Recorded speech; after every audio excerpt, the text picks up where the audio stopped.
Welcome to Resilience in Life and Leadership with your host, Stephanie Olson.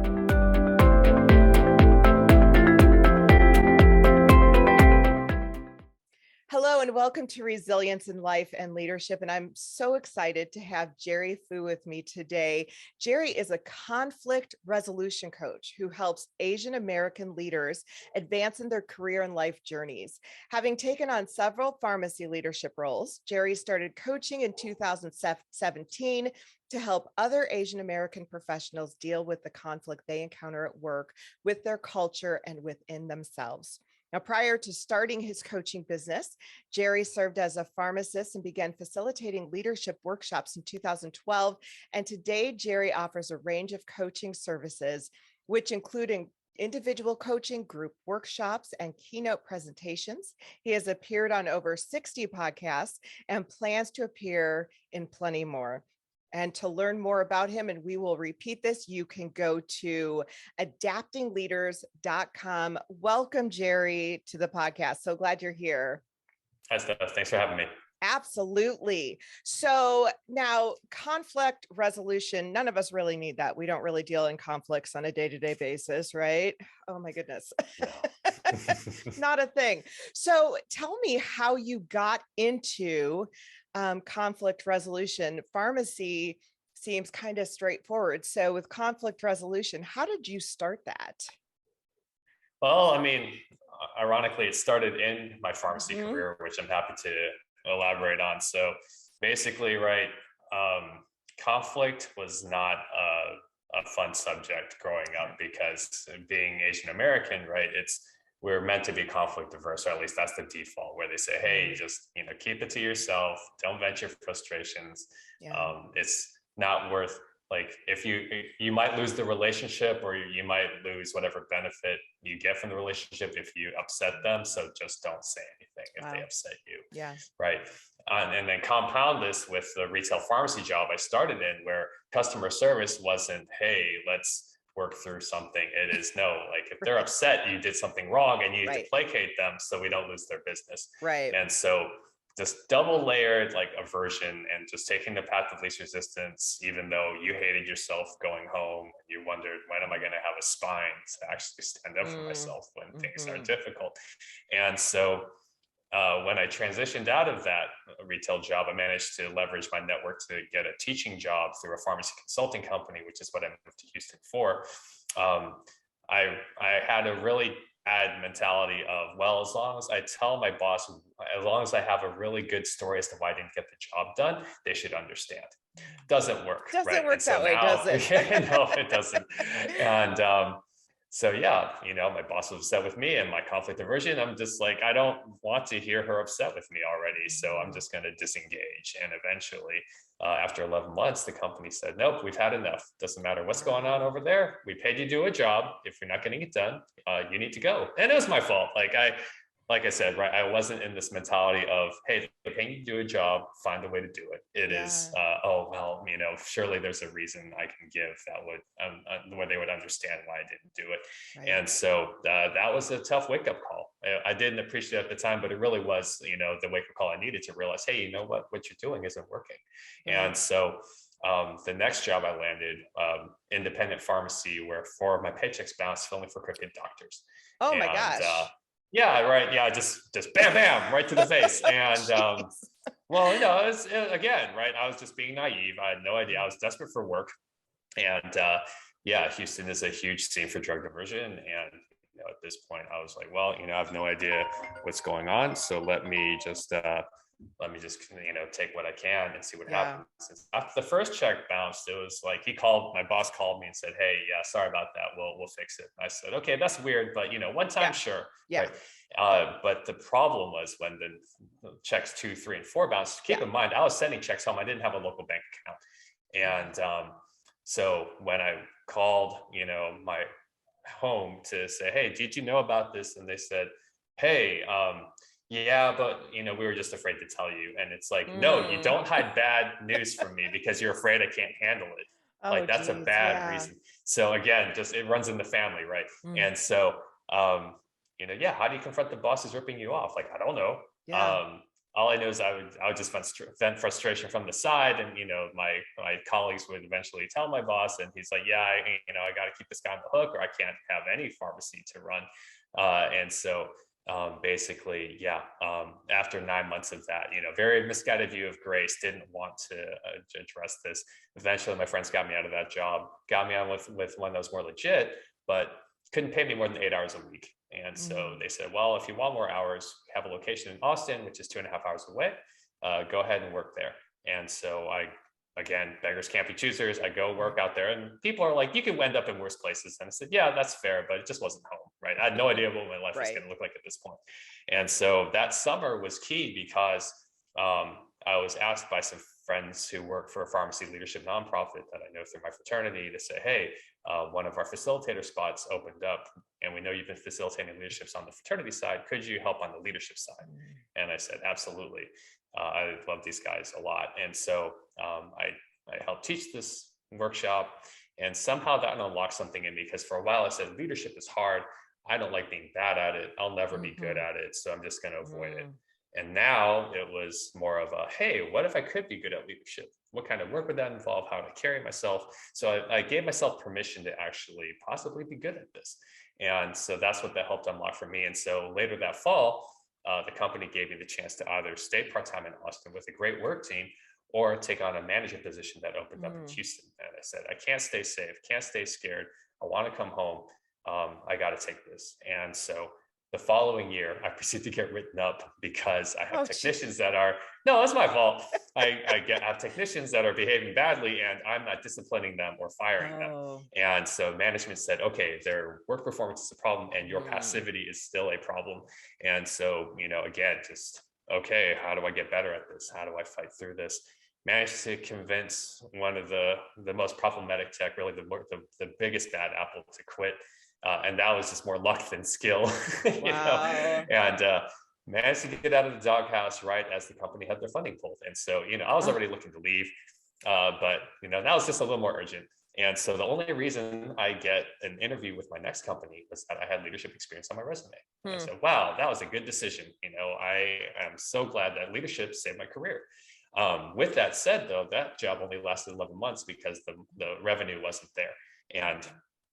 And that's when I started to notice that a lot of smaller companies in pharmacy don't last very long because their business models just they're not sustainable. And so what I tell people is that these jobs are like icebergs. It's nice having more icebergs to hop to when the last one melts, but they're still melting. So, so when my last job went under about 5 years ago, I said, I'm tired of fighting insurance companies. I'm tired of chasing doctors for scripts. But I love teaching these leadership workshops, which I've done consistently since 2012. What would a career in coaching facilitating look like? I have a heart for development now, people development. How can I make this a career? Still very scared of failure and rejection. It's more of a hobby than a career pivot. And it took a pandemic, Steph, for me to realize, how much longer am I going to put this off? And so, October 2020, finally filed the LLC, got the website up. Now it's try, struggle, fail, just trying to still transition. I still have a day job as a pharmacist, and trying to figure out a concrete exit strategy, because the first year, I was just happy just to cover my expenses, with revenue. But now, again, right, is this a hobby or is this a company? Oh, wow. So here we are, just trying to meet people as I build my business. I'll tell you, the pandemic made you pivot. And if you didn't, it was definitely a really difficult time. And your website is great. I love it. And you are also a salsa dancer. So that's something I love seeing. So we could talk a little bit more about that later. But now I think so many people, it looked like you were just being in conflict resolution was just meant to be, because you had so many opportunities to experience conflict resolution. But I think so many people view conflict as always a negative thing, when in fact, conflict isn't necessarily just a negative thing. It can lead to very positive things. Can you speak to that at all? Oh, absolutely. Yeah. I mean, and don't get me wrong, guys. Like a big part of me still wants to default to, Right. oh, I just hate it when people are upset with me. Yeah. Right. Like my lead technician, every time we pull each other aside. So before, I would pull Denise aside and say, hey, Denise, I need to talk to you. She'd go, oh, what did I do? Right. And then same thing with me, though. She would pull me aside, hey, I need to talk to you. I'm just like, oh, what do I do? Right. And I die 1,000 deaths before anything comes up. And so, after enough passive aggressive ups with other conflict averse people on the team, I Yeah. had to take everybody aside and said, hey, look, you know what the blessing in conflict is? You're finally honest with each other, right? Mm. You're finally like, now we can actually build a real relationship because you stop trying to Yeah. hide what you were upset about. And now that it's out in the open, we can actually address it in a healthy way, right? We'll be sure things, stay civil. They don't get out of hand. Like people don't lose their tempers. And, now that we're finally honest about what we don't like, or, what we're upset about, now we can actually, do something to reconcile about it instead of just hiding behind, oh, no, I'm not that upset with you. No, no, no, no. Right. Yeah. And so, yeah, the conflict, the pain may feel like a negative, but it really Yes. is. But I mean, if pain were always a negative, no one would exercise, right? Like Yeah. no one would risk Have rejection by babies. asking people out. Yeah, yeah, yeah. Don't, Yeah. yeah, don't have kids. All If you the don't like pain, things. don't have kids. And that's just the birth. Don't talk about raising them, right? Yeah. Raising them is Uh, painful too. yeah, yeah, So, yeah, right. So, yeah, basically, if you are willing to see that pain can be a yeah. blessing in this case, where it's like, because that's the way that leads to real healing. um the better everyone off is to realize, hey, you know what, we can disagree about things and we can still enjoy being around each other. Because ultimately, when you don't deal with conflict, what can happen, and correct me if I'm wrong, but you start to get resentful. Don't I mean, Oh if yeah. you're building that, I'm so frustrated with this, and then you never address it, Mhm. that can just build into some serious resentment. Mhm. Well, and that's basically what happened. Like Yeah. I'll tell this story. There was a friend I grew up with, and you know, when we connected later in life, he had picked up some habits that I didn't like. Basically, he Mm. would, whenever he would want to hang out, I'd give a suggestion, and then he would basically insult it and, do something else that really wasn't that fun. And, he wouldn't enjoy it either. Like that was the worst part. Yeah. Like he'd have an Right. idea. He'd insist on it. It'd pan out terribly. And then we're just kind of like, okay. And, after a while, I just didn't know how to confront him, because the times where I did get upset with him, he just basically flip it back on me and say, basically, Mm. no, like you shouldn't be that mad at me. And which wasn't healthy either. And so, if Right. he's not going to be coachable or receptive to my feedback, I just stopped. Right. And so eventually, he would keep reaching out. I somehow would manage to miss him or ignore him. And then, I got to a point where like I basically put him on mute. And then Mm. like he, out of desperation, at one point he tried to invite me to his wedding. Like we had like communication had been absent for several years now. And he invites me to his wedding. I can't make it because it's short notice and I'm working that Mhm. weekend. And basically in his eyes, it's just like, okay, I give up. Right. I Right. tried to reach out to you. And part of it is just elusiveness makes people work harder, right? When people Mm. take you for Mhm. granted, then they don't contact you. But as soon as you make it hard to get, then all of a Yep. sudden they're like working twice as hard to. Anyway, that's a whole other conversation. But point being, right? Like my Yeah. passivity like killed the friendship, because I Wow. didn't even have a chance to tell him exactly why I was upset with him. Right. And I just let so much resentment build up that it pretty much built a wall Yeah. between us. And I'm just like, I don't even know how to break through this without Right. looking like clinically scarred. Right. Right. Right. Um, and so, yeah, I mean, it's a terrible thing. And when you realize, what, if I'm going to have a falling out with someone, at least they know exactly why I was upset with them, because Right. you're going to lose the relationship anyway if you don't bring this up. So, you'd Exactly. rather go down swinging. That's good. I like that. So talk about your approach. What's the best way to approach handling conflict, resolving conflict, things like that? Yeah, yeah. So the recipe that I guess I've perfected over my own time, with the help of resources given to me, Right. my process involves 5 steps. So the first is to imagine what a successful conversation would sound like. To say, hey, you Mm. know what? Maybe it could be that easy where you tell a roommate, hey, could you just stop leaving dirty dishes in the sink? It just kind of piles up. And we'd rather each person clean their own dishes, right? Yeah. Promptly. Is that okay? Oh yeah, sorry about that, right? It could be that easy, but you don't Right. know, right? So you kind of give yourself permission to think, hey, you know what? Maybe this conversation could go well. Maybe it could be easy, and so you'll allow yourself to entertain that. The Right. second step is to find 10 seconds of courage to reach out. So a lot of people think, oh, I got to put on my whole superhero costume Yeah. before I engage the fire or the disaster. And it's like, if you wait until you feel like you're ready, that may be 3 months, 6 months, a year, right? Yeah. And now either the building has burnt down or the company has Yeah. died and friendship is gone, You're right? done. So yeah, so you just need to stretch yourself for 10 seconds to say, okay, let me send that email, send that text, pick up the phone, and then that sets things in motion and then locks the gate behind you, because now you can't go back to comfort and default, right? You just need just enough to be like, oh, okay, the boulder, it's starting to roll. Okay, I can't undo this. And so that's what helped me out when I realized, you know what, I can just do this for 10 seconds. Let me just send that email, right? Yeah. Third step, script your critical moves. So on the first step, we thought, okay, well, how could this go well? And third step, now, okay, let me make sure I address everything I need to address and anticipate any pushback I might be getting, right? So in this case, right, let's say I take my situation that I said, and let me, overlay this framework. So, right, we said, okay, first step, immense success. Hey, you know what? We'll call him Frank. Hey, Frank, you know what, maybe, you keep giving me vague promises and we keep doing things that aren't fun, that you pick. Could I pick something and you support my idea instead? I was like, oh yeah, you know what, I haven't had a good track record. Like, yeah, let's go with something you try, right? Maybe it could be that simple. It wouldn't be, but maybe it could be, right?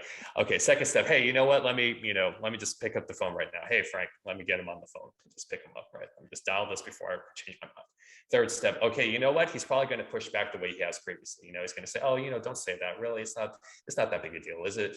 And now I need to start, don't let things rattle around in my head, right? Put it on paper. Okay, what are some possible pushback things he's going to give me? How am I going to respond to that, right? Because if you keep everything up here, you're probably going to forget in the heat of the moment. So go ahead and organize your thoughts and put them in a logical flow on paper so you can see it for yourself, right? Step 4 is to rehearse.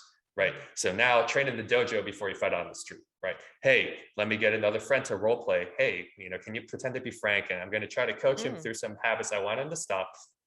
Can you help me kind of get some reps in before game time? And then step 5, do it. Right.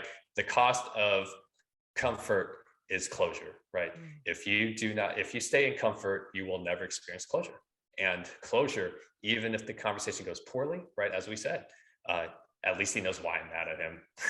Yeah. I'm so glad this off my chest. Right. Yeah, that's really good. So what if somebody is not receiving the conflict well? Because sometimes you have conflict with someone, you share it with them and they're like, oh, I didn't even realize I was doing that. Sorry, no big deal.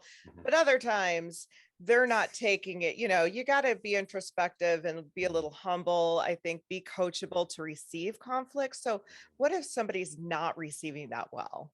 That's a great question, right? Because people get defensive, right? Yeah. Even if you come in with open hands and you do your best to be like, okay, mommy has to put the Band-Aid on, and put the peroxide on. It's going to sting a little. No, I don't want it. Okay. So part of it is to basically, one way of saying is to position yourself as a guide, right? And to just explain to them, hey, you have choices, right? I'm bringing something to your attention. Do you want to talk about it, right? And initially they'll say, oh yeah, sure. What's going on. Right. And you start to bring it up and say, hey, you know what, this really isn't that big a deal. Like I really don't want to unpack this any further. So at that point, right, remember to respect their decisions, right? And say, hey, look, it's your choice. Here are the consequences of what will happen if we do not continue this conversation. Right. Say, hey, look, I'm struggling to right. I'm starting to lose respect for you because you keep basically wasting my time with, unqualified activities or not fun stuff that's not fun or meaningful for this relationship. Right. So if you are not going to hear my feedback and that's your choice, I'll respect that. Just understand, say something like, I'm not sure how much more time I'm going to make for this friendship. Right. You don't have to threaten them. It may come across as a threat, but it's just a consequence. You're just saying, hey, look, if we don't both have a say in how we want to spend time together, I really don't see the point in hanging out. Yeah. Right. And so when you explain to them, hey, these are consequences that are happening, then maybe they reconsider. But even if they refuse to acknowledge the evidence you're giving them, then just say, hey, look, ideally, there's a way, maybe you'll come, I'm hoping you'll come around. Hopefully you'll have this, but if not, hey, look, this is the path we're going down and it's going to stay this way. Right. Wow. And so, yeah, I mean, it's easy to talk about now because it's in hypotheticals, but yeah, and there's no emotion and yeah. But hopefully people do get to that point where you realize, you know what, I have a choice. I don't have to settle for subpar friendships, right? I have a say in whether or not, and I used to do that too. I'm just like, oh, like this friendship isn't really fun or meaningful or helpful, but I don't want to say, well, because, that's just mean to tell them, hey, you know what, I don't think I want to be friends anymore. Right. At least have a reason, except you don't just say, well, you're really annoying, right? That doesn't help, but really give them suck. feedback. Yeah, right. Just like you just sit and just wallow in self-pity every time we hang out, right? That doesn't work. But if you just tell them, hey, look, give them specifics, right? To point to evidence and say, hey, look, every conversation seems to be about why you're complaining, why you're single, as opposed to, trying to take action steps as to what you could do to actually go on more dates or get a girlfriend or something like that. Right. And if all you're going to do is complain, I really don't see the point in hanging out. Right. Something like that. Right. Yeah. And at least this way now, again, you position yourself as a guide. Hey, these are the consequences of your complaining. You're going to scare away a lot of your friends. You're just wallowing and whining. If you find a way to stop that, what if you got results in your life so that you didn't have to complain? Yeah.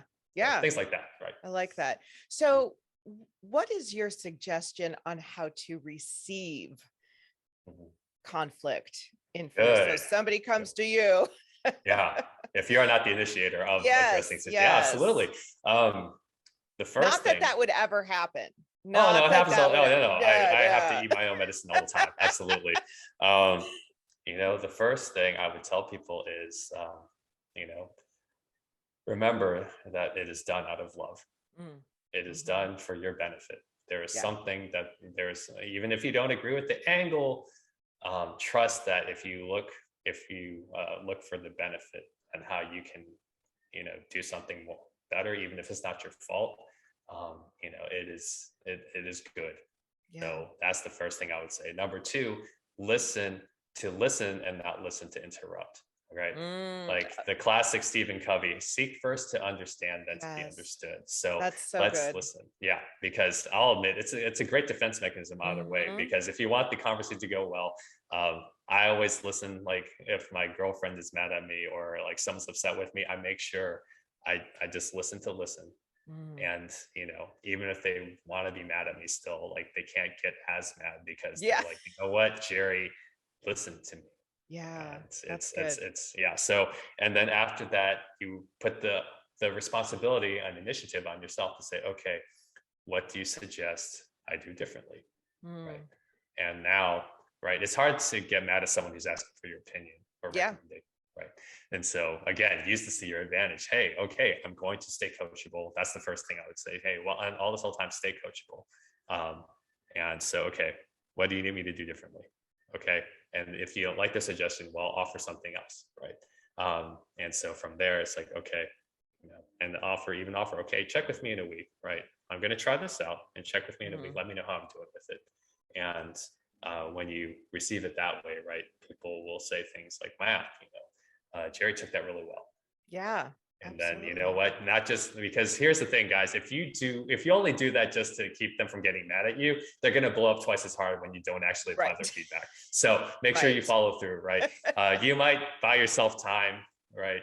And if that is your only goal, if you play the short game, you will lose the long game, right? I love that is really great advice and not easy advice, but really important to look at it that way.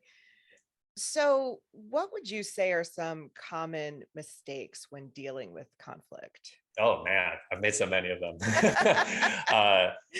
First is avoidance, right? Oh, if I just keep my head in the sand, I'm going to hope that, this fire eventually will die out on its own. Only problem is it's going to take down everything else in the process, right? If you think the problem will fix itself, you do not have a design mentality, number one, and number two, like it is not going to go well for you, right? Because as long as the source of your resentment is there and has not gone away, it will continue to generate resentment, right? Yeah.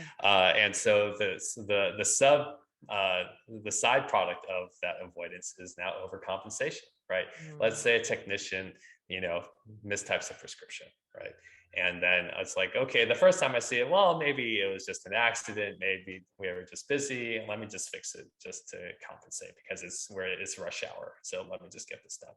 But Mhm. then it happens again. Now I have a pattern in front of me and it's my choice to engage, right? Yeah. But if I choose to continue to fix it, now I'm doing two jobs for the price of one. And now I'm going to get burnt out because I'm Right. tired of fixing the same thing. And the technician has no idea that they're doing anything wrong, so Right. they don't even know that you're helping them, right? Right. And that is a bad system. Yeah. um, Absolutely. yeah. The third then mistake is charging in, like thinking that, oh, okay, I see a problem, and like they didn't Mm. assess the situation before charging in, and now you have to apologize twice: one for getting the story wrong, and number two, now you've put people on defensive when they had no reason to be if you could approach it in a Right. more civil way. And then finally, interrupting is a big common mistake, right? And as Yeah. soon as you rush to defend yourself, and then things just escalate very quickly when people aren't listening to each other and giving, because Absolutely. it's a sign of disrespect, really. It's just like, oh well, let me cut you off right there. Hmm. Bad idea. Yeah. I Yeah. have the answer. You don't. I work with a group of leaders within my nonprofit organization. We Mhm. actually just went through a conflict Mhm. training or a Oh, day. yeah. And that is one of our biggest strengths. We're three very strong type A women, Mhm. and we interrupt all of the time. Yeah. The good news is we Mhm. recognize we interrupt. And Good. so we say, okay, wait, I just interrupted. We're Mhm. starting to get much better, but it's just a really hard thing to break, but Mhm. it's rude, it's Yeah. disrespectful. And Mhm. yeah, yeah, maybe you could help us. Sure. I would love that. Speaking of that, share some of the services that you have available. You've got them listed so clearly on your website, and it Thanks. really is a great website. So share a little bit about the services that you offer. Yeah, yeah. So we'll start with the free stuff because people like free stuff, Free is right? always good. Yeah. Yeah. If coaching is beyond your budget, then let's we don't want to just throw you scraps. I mean, Right. you're gonna get scraps because we're not running charities here. But Yep. at the very least, we don't want to give you something that is actionable, right?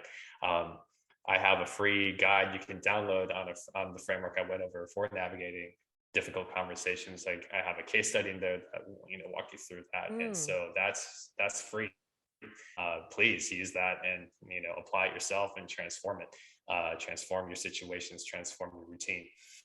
The second thing you can do is a free 30-minute phone call. Hey, just mm. tell me what you're working on, right? Share your story, share a situation that you may need my help with. And that's no strings attached. Hey, you know what?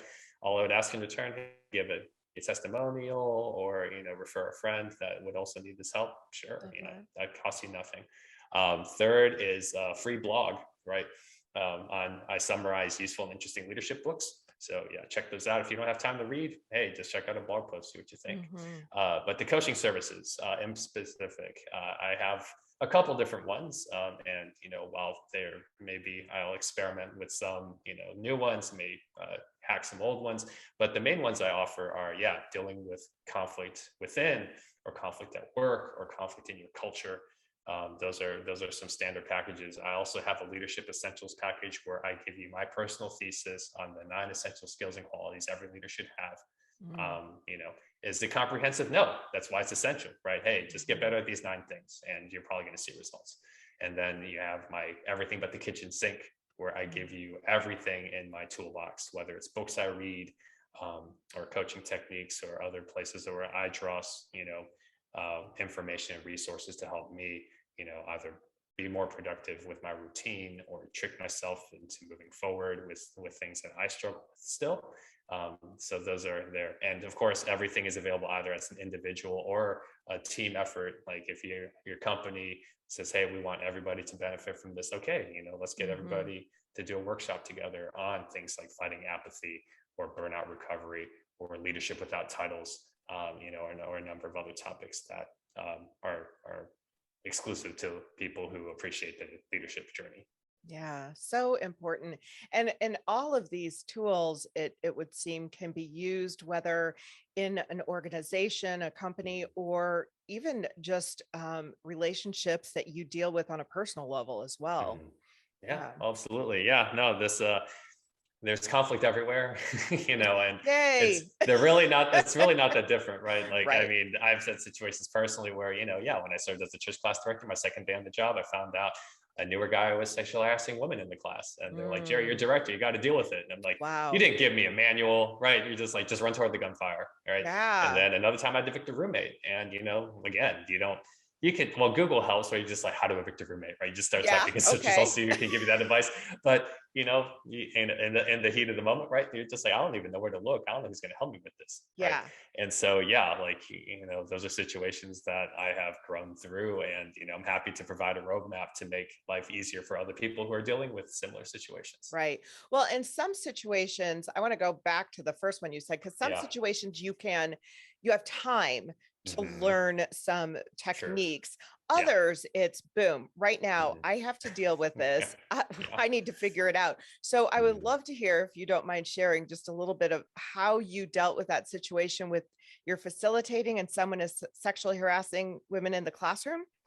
Basically, yeah. So I'll make sure I set the stage properly. So yeah, I was a church class director. I told myself that would be the one big challenge I took on that year. And Yeah. yeah, sudden death, right? Just boom. Yep. Like one of the regulars in the class comes to me. She goes, Jerry, like, we'll call him Nick. Nick is sexually harassing women in the class. Like, Wow. you need to go deal with it. And I was about to go on vacation. Like, I had a trip planned, like, prior Yep. to me taking on this job. So second day on the job, I'm about to go on vacation. I don't have to deal with this situation. Nice. And it's like, I can't even like sit this guy down. I have to do it on the phone and hope he just doesn't hang Wow. up on me, right? And so, I call Nick up, 10 seconds of courage, right? You're just kind of like, all right, well, Hmm. if the default is not acceptable, like if I just stay silent and stick my head in the sand and say, guys, it's really not that bad, guys will be Yeah. guys, right? Yeah. No one would take me Yeah. seriously, Nope. and everyone would leave the class because there's a sexual predator around, like, Right. doing things, right? And so, I call him up. I'm like, hey, Nick, and I start with an apology. I'm just like, hey, man, if I set a bad tone for the way that, if I carry myself, Mm. I apologize. And he's like, oh, yeah, I didn't think there's anything wrong. I'm just like, okay, great. So let me talk about something that did come to like light, and I need your help addressing this. And I'm like, hey, look, this is what's going on. And of course he's like, no, I don't know what they're talking about. No, like, it's not me. And I just, thinking on my feet, right? Because I knew I couldn't just be like, oh, well, yeah, never mind, right? I can't Yeah. just end the phone call. And for some reason, again, this is just miracle from God. And I'm just like, all right, I started to position myself as his guy. And I just Yeah. said, okay, Right. Nick, from what I can tell, there's three possibilities between what they're telling me, what you're telling me. Number one is that you are right and they are wrong, which Mm. means that, okay, if you're telling the truth, then more than likely it's a misunderstanding. And if it's a misunderstanding, it is in your best interest to go clear up that misunderstanding, make sure it Yeah. doesn't happen again, and then everything's good, right? It doesn't have to be anything more than that. Because I am not privy to the situation. I didn't see it for myself. So I'm not here to say, well, there's smoke, there's fire, and then we flush. Right. It's just, okay, look, if you're maintaining your innocence, this is how you keep your innocence, right? Right. I just say, hey, look, I didn't realize that what I said was offensive. Okay, yeah. Well, tell me what I did that got you upset. Okay, sorry about that. I won't do it again, right? You weren't malicious or exploitative in Right. your motives. We leave it at that. Possibility number two, they are right and you are wrong, which means you are Mm. lying to me. And that means you need to go apologize for the behavior you know is wrong Wow. and make sure it doesn't happen again. And we will be keeping a close eye on you because, Mm. we are happy to invite you into our church community, and there are rules, that keep Right. everyone safe and respected, right? Right. And then, okay, option number three, both sides maintain that they are right, which means now it's their word against yours, which Mm, means I have to ask you to leave because I've known them longer than I've known you. mm. And what else is there, right? Wow. And again, I'm telling him, I'm like, hey, look, Nick, I'm telling this for your benefit. I'm I'm looking out for you because I want you to be part of this community. And if what they said is true, this is what it's going to take for you to stick around, right? That's And awesome. so now he realizes, oh, you know what? Okay, I'm going to have to talk to, we'll call her Emily. I better sort things out with Hmm. Emily. And I said, okay, yeah, just do it this weekend, right? Just take care of it before the week is over, and hopefully that should be the end of it. Sadly, it turns Mm. out that option number two was correct, and we never saw him again. Wow. But right, yeah, again, it's just part of it is another fun conversation about singles ministry and Yeah. churches and what that Yeah. leads to when you cast too big a net. And Yeah. maybe we save that for another episode, but Good times. Yes, I would love that actually. yeah, yeah.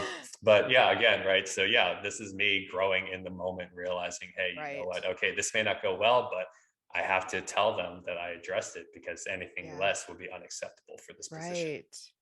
I love that. And Jerry, what you're talking about, it takes boldness. Mhm. It takes a willingness to hear some things that you might not want to hear, Mhm. but it is so important in any type of human relationship. I think Mhm. that is fabulous. Are there any books that you would recommend for conflict resolution or leadership? Oh yeah, Yeah. yeah. I have plenty. The one specific that helped me out though, happy to shout out for this one. One is called Difficult Conversations. Easy enough. Just type it into Amazon and just type in difficult Is conversations. that And who wrote that? I'd have to look that up. I The want to names say aren't. it's like Henry Townsend or somebody like that, Oh, John Townsend. Yeah, or he's a big somebody. one. I Yeah, don't yeah, know who it is, but yeah, I read yeah. that book. Mhm. Fabulous book. Yeah, yeah, Yes. yeah. Yes. It's they provide a good framework. It it's not to discount what they're doing because it helped me out. It Yeah. seems it can feel very formal, and Yeah. some people may or may not receive that well. But it is, at least it's a starting point, and it's Absolutely. a very helpful book. The other one that I took a lot of material from is the Four Conversations by Jeff and Lori Ford. That was the first book that talked about specifically the closure conversation to say, hey, Mm, when expectations don't go according to plan, how are you going to address it? Hey, you got to be prompt. Don't let them off the hook. Because if you let mm-hmm. them off the hook, they're not going to take you seriously because there's no accountability, right? And then also, Yeah. hey, apologize even if it's not your fault, right? And affirm the relationship and just, hey, collaborate. All right, I need your help with this. How do we make sure this doesn't happen again, right? And so now, yeah, again, having like a lighted stairway to help you Mm-hmm. get to the destination um, increases your chance of success. Will you always get there? No, but hey, you know what? You're still going to make more progress than if you never tried at all. Right. Oh, that's good. All right. Anything else that you'd like to share with listeners, or Hmm. Um, this is good stuff? oh, absolutely. No, happy to Hmm. be generous. So, um, I mean, we can talk about the parallels of salsa dancing, Oh leading on the yeah. dance floor, Yeah. leading beyond the dance floor. So, for that journey, guys, it's a fun one. So, um, basically, it was a hobby I never would have expected for myself. Mm-hmm. And in college, they had a spring formal with salsa dancing, and it was a terrible lesson. And again, like don't like failure, don't like looking incompetent. So I just shelved that for like forever. Yeah. And then when I got to pharmacy school, though, my friend there said, "Hey, you got to give another shot."